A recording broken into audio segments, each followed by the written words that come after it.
Hello, അസ്സാം വലൈക്കും ഉമ്മറാണ്. അപ്പോൾ പല ആൾക്കാരും വിചാരിച്ചിട്ടുണ്ടാവും പുന്നത്തല റൂട്ടിൽ ഒരു കണ്ടെയ്നർ ലോറി നിൽക്കുന്നുണ്ട്. 2 ദിവസം മുന്നേ ഒരു ലോറി ഉണ്ടായിരുന്നു. ഇന്നിപ്പോൾ ഇവിടെ ഒരു ലോറി ഉണ്ട്. ഇനി 2 ദിവസം കൂടി കഴിഞ്ഞാൽ ഒരു ലോഡും കൂടി പോകാനുണ്ട്.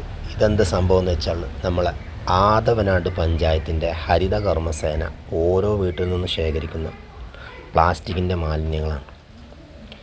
അത് പുന്നത്തലുള്ള അവരുടെ ഗോഡൗണിൽ കൊണ്ടുപോയിട്ട് തരം തിരിച്ച് ഏറ്റവും വേസ്റ്റായിട്ടുള്ള സാധനമാണ് കയറി പോകുന്നത്.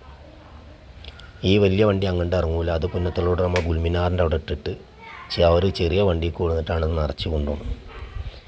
ഏകദേശം 1 കിലോന് 7 രൂപ വെച്ച് പഞ്ചായത്ത് അവർക്ക് അങ്ങോട്ട് കൊടുത്തിട്ടാണ് ഇത് കയറി പോകുന്നത്. ഇത് നാഗാലാൻഡ് രജിസ്ട്രേഷനുള്ള വണ്ടിയാണ്. ഏകദേശം ബോംബെ ആ ഭാഗത്തൊക്കെയാണ് കയറി പോകുന്നുണ്ടാവുക.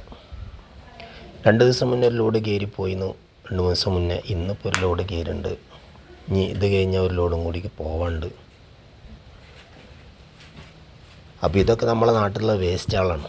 ഇതിപ്പോൾ ഏകദേശം 7000 കിലോനോളം 7 ടണ്ണോളം ഒരു വണ്ടിയിൽ ലോഡാവും.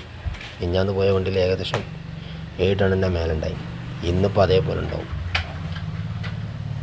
ഓക്കെ, അസ്സലാമു അലൈക്കും വറഹ്മത്തുള്ളാഹി തആല വബറകാതുഹു.